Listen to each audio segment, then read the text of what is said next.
नमस्कार, कैसे हैं आप सभी लोग। स्वागत है आपका। एक अप्रत्याशित अनप्रेसिडेंटेड रिजल्ट आप सभी देख रहे हैं। ये देखिए आपकी स्क्रीन पर जो हम आपको दिखा रहे हैं। लेकिन अब शुरुआत करते हैं फिक्र आपकी केस एडिशन में, जिसमें देखते हैं कि आज हुआ क्या। हम लेकर आए हैं इलेक्शन स्पेशल एडिशन। 5 राज्यों के चुनावी नतीजे आ चुके हैं। बंगाल से लेकर तमिलनाडु और केरल के नतीजे चौंकाने वाले। तीनों ही राज्यों में सत्ता बदल चुकी है और तीनों ही राज्यों में बहुत कुछ अनोखा हुआ है।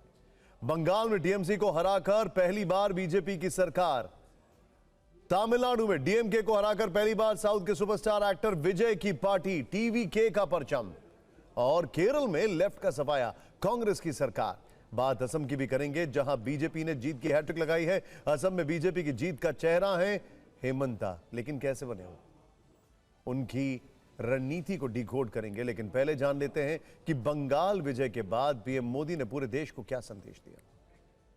लेकिन इस सब के बीच में एक बड़ी खबर आ रही है। ममता बनर्जी शुभेंदु अधिकारी से बहुत पीछे हुई। करीब 6,235 वोटों से आगे शुभेंदु। भवानीपुर में 13 राउंड की गिनती हो चुकी है और यह टोटल 20 राउंड की गिनती बाकी है। 20 राउंड की गिनती होगी, 3 राउंड बाकी है। भवानीपुर में सिर्फ 3 राउंड की गिनती बाकी है। और इस वक्त हमारे साथ यशवंत देशमुख जी जुड़ चुके हैं। यशवंत जी, क्या ये एक बहुत बड़ा टर्न अराउंड होने वाला है? देखिए, टर्न अराउंड तो ऑलरेडी हो चुका है। नहीं, मैं ममता दीदी की बात कर रहा हूं। ममता दीदी के लिए तो टर्न अराउंड वो उनके लिए भी हो चुका है। कारण यह है कि पिछली बार आपको याद होगा कि वो स्वीप करके जीती थी और नंदीग्राम हार गई थी। मुझे ऐसा लगता है कि कुछ नतीजे या कुछ इंडिविजुअल इलेक्शन कई बार जो हैं वो सिंबॉलिक हो जाते हैं और वो कई बार आपको नैरेटिव बताते हैं कि आखिर हुआ क्या। आप याद कीजिए, जिस समय बेल्लारी लड़ने चली गई थी सुषमा स्वराज जी सोनिया जी के खिलाफ, वो एक सिंबॉलिक फाइट हो गई थी। अरविंद केजरीवाल शीला दीक्षित जी के खिलाफ लड़के जीते, वो एक सिंबॉलिक फाइट हो गई थी। उसी तरीके से नंदीग्राम में शुभेंदु अधिकारी का जीतना एक बहुत बड़ा मैसेज था। और आज अगर वो यहाँ पर जीत जाते हैं तो मेरे ख्याल से वो अंडरलाइन कर देगा इस बात को कि आपके पास में कितनी भी माटी हो, कितनी भी मानुष हो, लेकिन माँ अगर रूठ जाए तो सब कुछ खत्म हो जाता है। वेल सेड यशवंत जी। लेकिन एक बात मैं जानना चाहूंगा, आपने पैटर्न की बात की। आपको याद होगा वो दौर भी राजेश खन्ना और एलके आडवाणी वाला दौर दिल्ली का। लेकिन क्या ये जनता का एक नया मैंडेट का स्टाइल है? दिल्ली में अरविंद केजरीवाल हार जाते हैं, मनीष सिसोदिया हार जाते हैं। बंगाल में ममता, जो उनकी सेफ सीट कही जाती है, वहां से आ रही है। शुभेंदु अधिकारी पहले उनको पिछली बार नंदीग्राम से हरा चुके हैं। क्या ये एक नया स्टाइल जनता का मैंडेट देने का है? मेरे ख्याल से बहुत कुछ बदल गया है।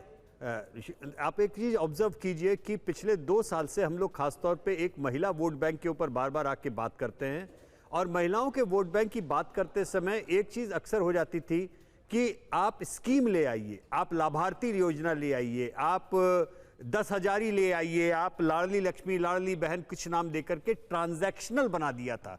लोग ऐसा सोच रहे थे कि महिलाओं का वोट ट्रांजैक्शनल हो गया है, आप पैसा डालिएगा तो आपको वोट मिल जाएगा। ऐसा लगा कि 70 साल में पुरुष वोट ट्रांजैक्शनल तो कभी था ही नहीं। जो पाउच मिलते थे, जो पैसे मिलते थे, वो पता नहीं कहां जाते थे।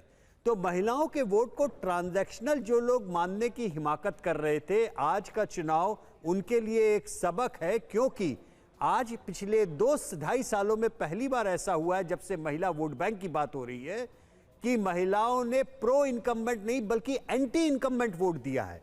और वो भी एक सशक्त महिला मुख्यमंत्री के खिलाफ जाकर के, जिस मुख्यमंत्री को महिलाओं को इतना समर्थन मिला हुआ था कि केवल मुस्लिम और महिला, इन 2 एम के साथ में ममता बनर्जी लगातार चुनाव पे चुनाव जीत रही थी।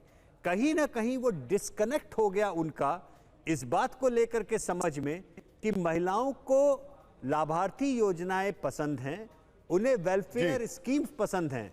लेकिन शांत, एक बात हमेशा याद रखिए, जब मसला महिलाओं की सुरक्षा और अस्मिता का हो जाता है, जब सेफ्टी और सिक्योरिटी दांव पे लग जाती है, तो महिलाएं वो सारी स्कीम, सारी लाभार्थी योजनाओं का बंडल बनाकर सामने वाले के मुंह पे मार देती हैं कि आपकी सारी योजनाएं आपको मुबारक, लेकिन हमारे लिए सेफ्टी, सिक्योरिटी, हमारी अस्मिता का सवाल ज्यादा बड़ा है। मुझे ऐसा लगता है कि लॉ एंड ऑर्डर का इशू जो पश्चिम बंगाल में खासतौर पे इसको मैं यशवंत जी आपसे थोड़ा सा और इलैबोरेटली पूछूंगा आगे।